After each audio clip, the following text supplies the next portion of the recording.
बड़े प्रश्नों में सबसे पहला जो प्रश्न आया है वो तो देखते हैं। शुभ का अर्थ क्या है?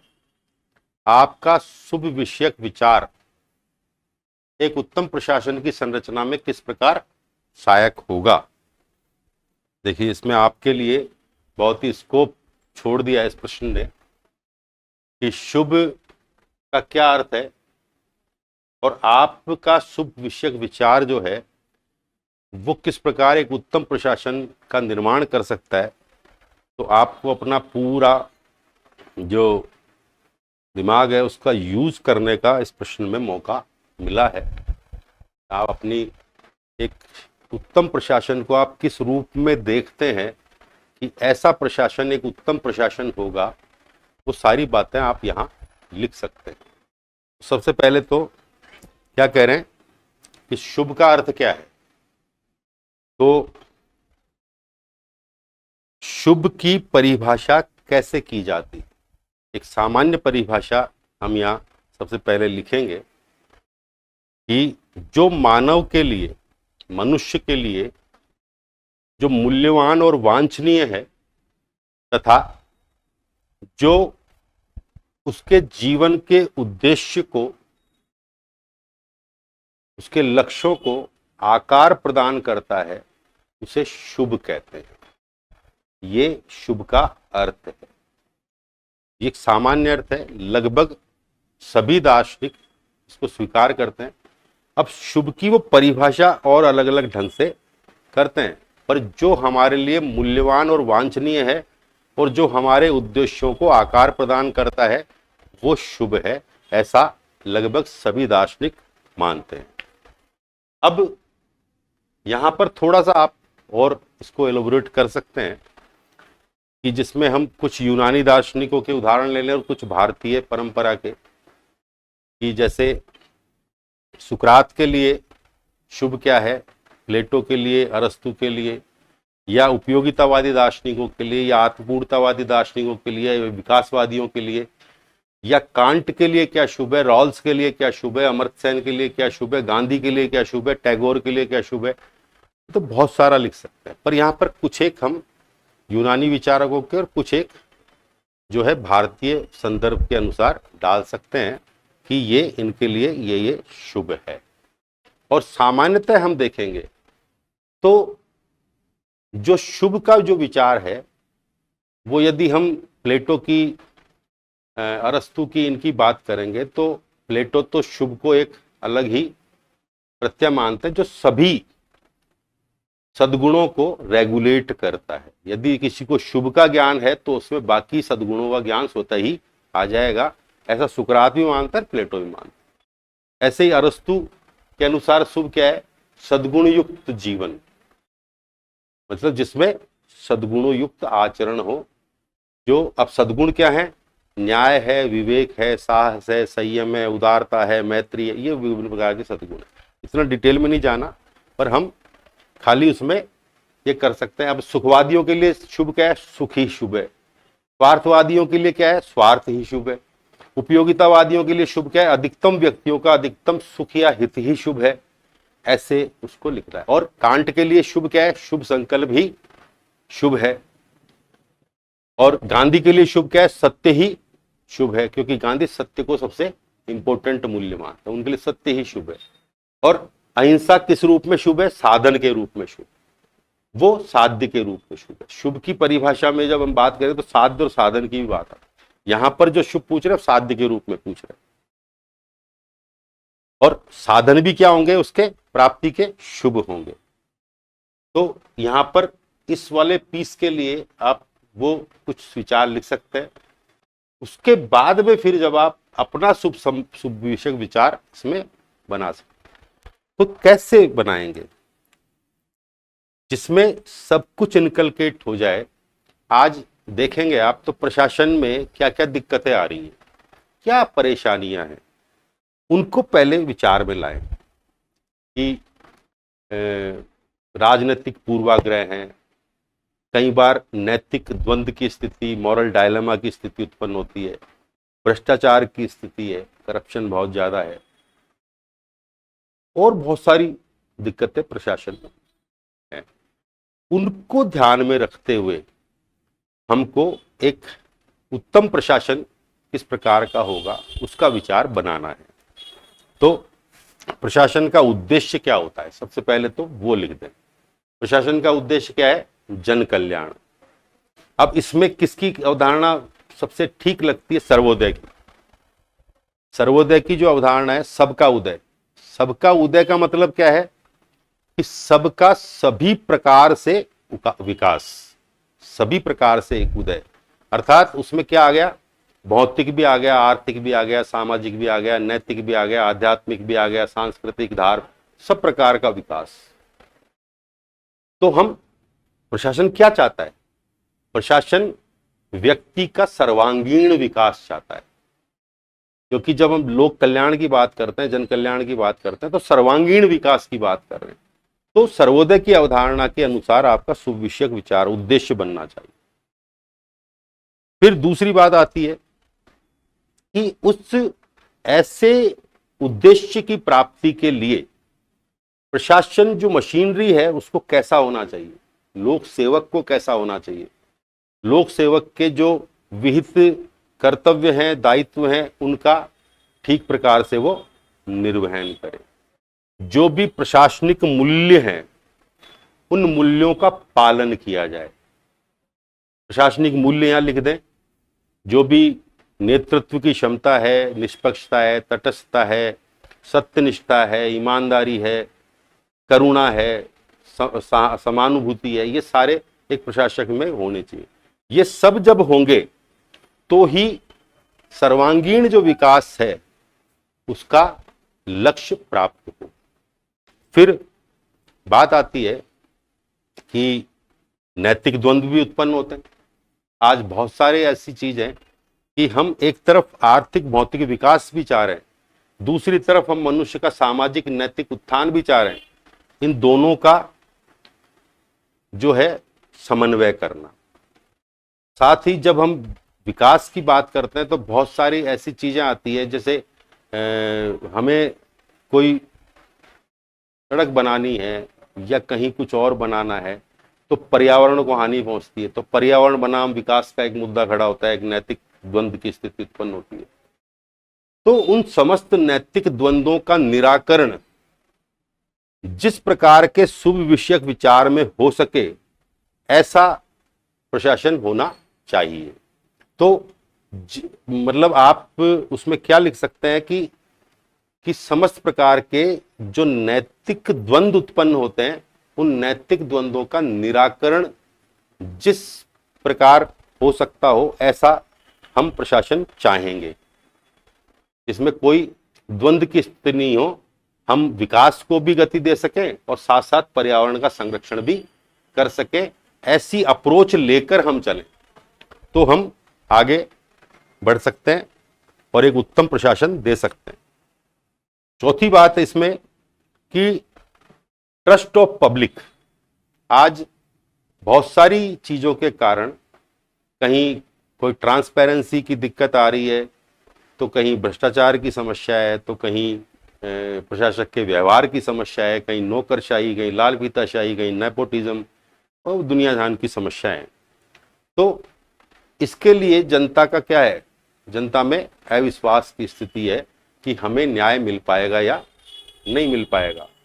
तो एक ऐसा प्रशासन जिसमें जनता का विश्वास जो है प्रशासन पर और सरकार पर बने, एक ऐसा प्रशासन हमें चाहिए। ऐसी हमारी शुभ विषयक अवधारणा में शामिल करें। साथ ही जो गवर्नेंस है, जो प्रक्रिया है, उन प्रक्रियाओं का इस प्रकार का सरलीकरण हो कि जो कार्य जिस समय पर, जिस समयावधि में होना चाहिए उस समयावधि में हो, ताकि विश्वास भी बने और साथ साथ जो जन कल्याणकारी नीतियां हैं उनका समय पर क्रियान्वयन हो सके और सामने वाले को न्याय मिल सके, लाभ हो सके। और साथ ही जैसे पिछले एक प्रश्न में भी आया था कि राजनीतिक पूर्वाग्रह से मुक्त होने चाहिए। तो एक उत्तम प्रशासन क्या होगा? जो किसी प्रकार के राजनीतिक पूर्वाग्रह से मुक्त होगा। जिस पार्टी की सरकार है उस सरकार के प्रति हमारी निष्ठा है, उस पार्टी के प्रति नहीं है। किसके प्रति होगी? सरकार के प्रति, राज्य के प्रति, संविधान के प्रति, जनता के प्रति। तो सरकार के प्रति निष्ठा है, पर उसमें हमारे निर्णय किस प्रकार के होने चाहिए? निष्पक्ष, तटस्थ और वस्तुनिष्ठ निर्णय होने चाहिए।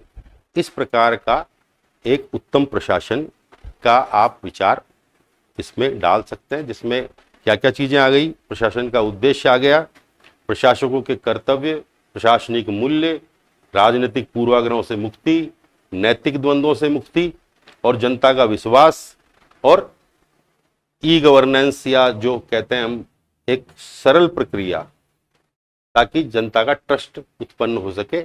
इस प्रकार का प्रशासन होना चाहिए, जिसमें पूरी पारदर्शिता हो, निष्पक्षता हो, वस्तुनिष्ठता हो और जनता का विश्वास उत्पन्न हो, और सभी को जो उनके मूलभूत अधिकार हैं उनकी पूर्ति हो और न्याय मिल सके।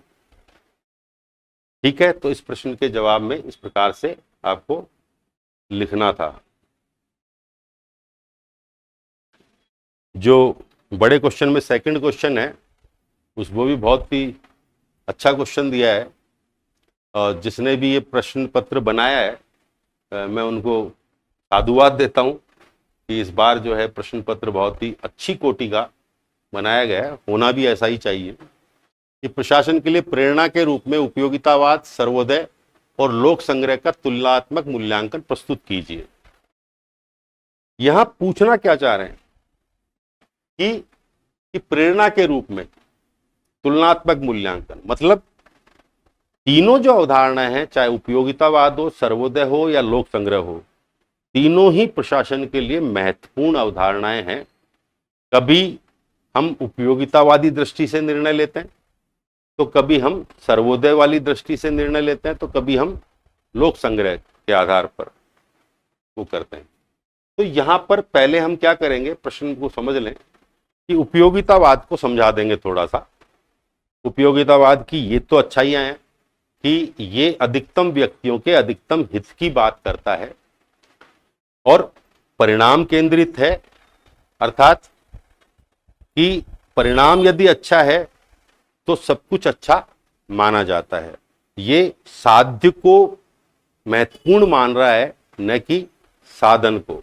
इसीलिए यहां पर जब अधिकतम व्यक्तियों के अधिकतम हित की बात करते हैं, इस अर्थ में ये प्रशासन में उपयोगी है। परंतु जब कमियों की बात करेंगे हम, तो अधिकतम व्यक्तियों के अधिकतम हित पर ध्यान केंद्रित करने के कारण ये अल्पसंख्यक जो है उनको छोड़ देता है।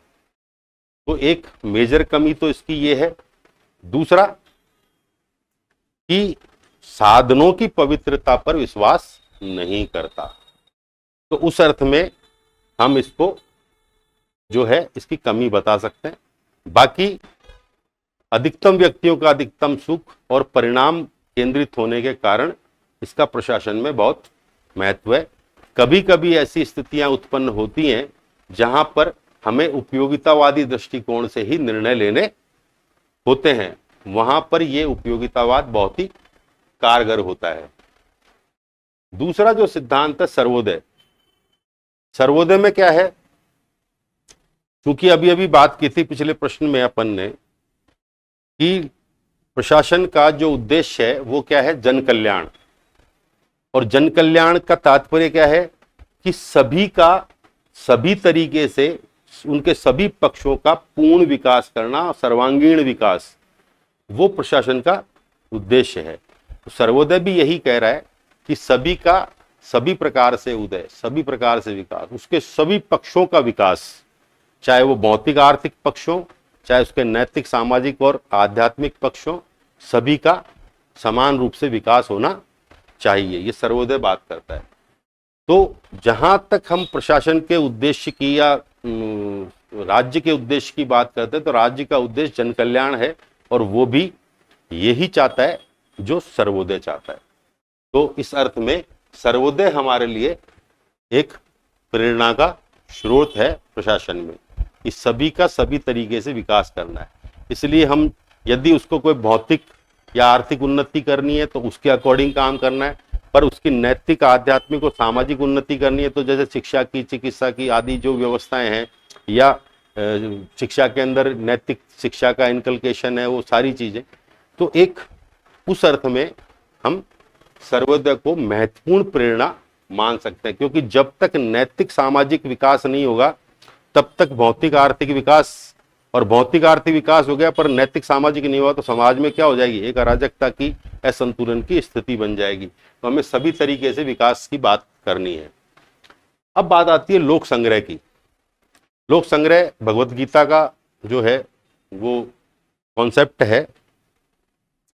लोक संग्रह का अर्थ भी क्या होता है, लोक कल्याण की भावना से प्रेरित होकर कर्म करना। लोक कल्याण से, ये किस संदर्भ में बात होती है गीता में, कि जब स्वधर्म के पालन की बात होती है और स्वधर्म के पालन में निष्कामता की प्राप्ति की बात हो रही है कि निष्काम भाव से कर्म कैसे करें, तो गीता में निष्काम भाव से कर्म करने के जो तरीके बताए गए हैं, स्वधर्म का पालन और लोक संग्रह आदि, उसमें लोक संग्रह एक प्रमुख वो है कि जब आप निष्काम भाव, अपने कर्मों में निष्कामता लाना चाह रहे हैं, निष्काम भाव लाना चाह रहे हैं, तो कैसे आएगा, जब आप लोक संग्रह से प्रेरित होकर कर्म करेंगे, लोक कल्याण की भावना से कर्म करेंगे। तो जो प्रशासन का उद्देश्य है वो भी क्या है, लोक कल्याण है। इसलिए लोक संग्रह तो सीधे सीधे क्या करता है कि प्रशासन को या प्रशासक को निष्काम भाव से उसके जो विहित कर्तव्य हैं, उत्तरदायित्व हैं, उनका पालन करना चाहिए और जन कल्याण से प्रेरित होकर कर्म करना चाहिए, यही लोक संग्रह कहता है। तो ये लोक संग्रह तो दो चीजों को शामिल कर लेता है कि जन कल्याण की भावना तो है ही, पर कैसे, जो उसका स्वधर्म है, एक प्रशासक का धर्म क्या है कि निष्काम भाव से उसके पद के जो विहित कर्तव्य और उत्तरदायित्व हैं उनका वो पालन करे। यही बात गीता में श्री कृष्ण अर्जुन से भी कह रहे हैं कि तुम्हारा धर्म क्या है, क्षत्रिय धर्म का पालन करो, वही स्वधर्म है तुम्हारा। एक प्रशासक का स्वधर्म क्या है, चूंकि वो प्रशासनिक अधिकारी एक पद धारित करता है और उस पद से जुड़े जो कर्तव्य और उत्तरदायित्व है उनका पालन करना कर्तव्य। तो इस अर्थ में लोक संग्रह जो है एक उत्तम प्रशासन के लिए प्रेरणा का स्रोत है। तो ये तीनों ही अपनी अपनी जगह महत्वपूर्ण है। हम इनमें से किसी को कमतर या ज्यादा नहीं कह सकते। हाँ, जहां तक हम बहुत थोड़े दायरे की बात करें तो लोक संग्रह अपने आप में एक बड़ा दायरा लेकर चलता है, जो उद्देश्य को भी समाहित करता है और साथ में कर्ता के को किस प्रकार का कर्म करना है उसको भी समाहित कर रहा है। पर प्रसंग अनुसार, संदर्भ अनुसार, परिस्थिति अनुसार जो है वो उपयोगितावाद भी महत्वपूर्ण है। यदि हम उद्देश्य का निर्धारण करते हैं प्रशासन के, तो सर्वोदय और लोक संग्रह महत्वपूर्ण है, और जब प्रशासकों के कर्तव्यों की बात करते हैं तो भी लोक संग्रह महत्वपूर्ण है। और कभी कभी ऐसी स्थिति उत्पन्न होती है जिसमें हम अधिकतम व्यक्तियों के अधिकतम हित से प्रेरित होकर ही कर्म कर सकते हैं, कोई निर्णय ले सकते हैं। ऐसी स्थिति आ जाती है कि हम सबका हित नहीं कर सकते, और ऐसी इसलिए आप देखेंगे कि कभी कोई नीति जो बनती है वो अधिकतम हित के लिए बनती है। हो सकता है उससे किन्हीं कुछ लोगों को दिक्कत हो, पर ज्यादातर का क्या होता है, उसमें अधिकतम का हित होता है, तो वो उपयोगितावादी दृष्टिकोण से ही बनाई जाती है। तो इस प्रकार से तीनों ही महत्वपूर्ण है और प्रशासन में एक उत्तम प्रशासन के लिए प्रेरणा का स्रोत है, ऐसा लिखा जाना चाहिए था। अंतिम प्रश्न लेते हैं। मानव संसाधन का विचार मानवता एक साध्य के विचार से किस प्रकार सुसंगत है, इसका लोक कल्याणकारी राज्य के परिप्रेक्ष्य में विश्लेषण करवाया गया है कि किस प्रकार से मानव संसाधन का विचार मानव एक साध्य है के विचार से सुसंगत है। लोक कल्याणकारी राज्य के परिप्रेक्ष्य में हमें इसकी विवेचना करनी है। तो यहाँ पर तीन चीजें हैं समझने की कि मानव संसाधन, ह्यूमन रिसोर्स, मानव एक साध्य, ह्यूमन एज एंड, और लोक कल्याणकारी राज्य, ये 3 अवधारणाएं यहां पर हैं। अब सामान्यतः ये माना जाता है जो मानव संसाधन का जो विचार है ये एक्चुअली क्या है, पूंजीवादी विचार है, जहां पर हम अन्य पूंजियों या संपत्तियों की तरह ही मानव को भी एक क्या मानते हैं, पूंजी या संसाधन मानते हैं। वो किस रूप में मानते हैं पूंजीवादी अवधारणा में, कि मानव जो है उत्पादन का क्या है, एक महत्वपूर्ण संसाधन है। क्योंकि उत्पादन के लिए क्या जरूरी है, एक तरफ तो कुछ सामग्री जरूरी है, पर उस सामग्री को एक वस्तु के रूप में लाने के लिए कुछ मशीनरी की और साथ ही एक मनुष्य की जो उस मशीन को चला सकता हो या अपना जो उसकी दक्षता है वो उसमें डाल सकता है। तो जो एक कार्य मतलब कुशल और दक्ष मनुष्य है उसको पूंजीवादी व्यवस्था में एक संसाधन के रूप में माना गया है। अब जब हम उसको एक संसाधन मानते हैं तो ऐसी भावना आती है कि मनुष्य तो साधन हो गया। पूंजीवादी व्यवस्था में, पूंजीवादी राज्य में मनुष्य को क्या मान लिया गया, एक मीन्स के रूप में, एक साधन के रूप में, एक टूल के रूप में, कि हम उसको यूज कर रहे हैं, एक उपकरण के रूप में, उत्पादन का एक साधन है। पर दूसरी तरफ क्या है, मानव एक साध्य है। अब ये विचार कहां था, ये लगभग सभी जो दार्शनिक हैं वो मनुष्य को साध्य के रूप में ही मानते हैं, और इसका एक महत्वपूर्ण विचार जो मिलता है वो कांट के उसमें मिलता है, जहां पर मनुष्यता को साध्य मानने का एक नियम वो देते हैं, नैतिक नियम। वहां पर ये कह रहे हैं कि मनुष्य साधन नहीं है और हमें ऐसा कोई भी कार्य नहीं करना चाहिए जिससे मनुष्यता क्या हो जाए, साधन बन जाए, साध्य के बजाय क्या हो जाए, साधन बन जाए। जबकि मनुष्य क्या है, सारे जितना भी कुछ चल रहा है संसार में, जितना भी उत्पादन प्रक्रिया और ये सब कुछ विकास चल रहा है, इसका मनुष्य साधन न होकर क्या है, साध्य है। सब मनुष्य के लिए ही है, हो रहा है, मनुष्य ही कर रहा है और मनुष्य के लिए हो रहा है। तो यदि हम उसको साधन मानते हैं तो उसमें क्या होता है कि उसका शोषण, उस पर अत्याचार, उसके जो अधिकार हैं, उसकी जो सुनता है, उसकी जो स्वायत्ता है, उसका हनन होता है साधन मानने से। और साध्य मानने में हमको मनुष्य के जो भी स्वतंत्रता, अधिकार, उसकी स्वायत्ता वो है, उनका क्या करना होता है, रक्षण करना होता है। क्योंकि मनुष्य का अपना एक सम्मान है, उसका आत्मसम्मान है, उसकी रक्षा होनी चाहिए। और वो रक्षा कब होगी, जब उसकी स्वतंत्रता की, उसकी स्वायत्ता की, उसके अधिकारों की रक्षा होगी, तब तक वो एक साध्य नहीं हो सकता। यदि मनुष्य का किसी उत्पादन की प्रक्रिया में एक साधन के रूप में यूज किया जा रहा है तो वहां पर उसका क्या होता है, शोषण होता है। और यही बात तो कार्ल मार्क्स ने दास कैपिटल में पूरे विस्तार से की और सारा समझाया था कि किस प्रकार से मजदूर वर्ग का और जो है उसका शोषण होता है पूंजीवादी व्यवस्था में। इसीलिए यहां पर क्या कहा गया, लोक कल्याणकारी राज्य, कि यदि कोई लोक कल्याणकारी राज्य है तो उस स्थिति में मानव संसाधन का जो विचार है, उसको साधन मानने का जो विचार है, पूंजीवादी विचार, वो कैसे मानव एक साध्य है के विचार से संगत हो सकता है। तो वो लोक कल्याणकारी राज्य में ही संभव है, क्योंकि लोक कल्याणकारी राज्य जो है उसका उद्देश्य क्या होता है, जन कल्याण, लोक कल्याण, उसका सर्वांगीण विकास। जैसा कि हम पिछले प्रश्न में बात करके आए हैं, तो वो सब कुछ करना एक लोक कल्याणकारी राज्य का क्या है, कर्तव्य है, दायित्व है। वो उसके समस्त प्रकार के जो अधिकार प्रदत्त हैं संविधान में, मौलिक अधिकार या मानव अधिकार, उनका रक्षण करता है, उसकी स्वातंत्र की, उसकी स्वायत्ता की रक्षा करता है, उसकी जो मूलभूत आवश्यकताएं हैं, इन स्वातंत्र्यों को जो है अधिकारों को स्वातंत्र्यों में रूपांतरण करने के लिए जो मूलभूत संसाधनों की और जो उसकी चीजों की जो उसको आवश्यकता होती है, उनकी वो प्रतिपूर्ति करता है। जैसे हमने ये तो कह दिया कि मनुष्य को जीवन का अधिकार है, पर जीवन का अधिकार उसको वास्तव में कब साकार होगा, जब उसको जीवन जीने के लिए जो आवश्यक मूलभूत सामग्री है वो उसको प्राप्त हो।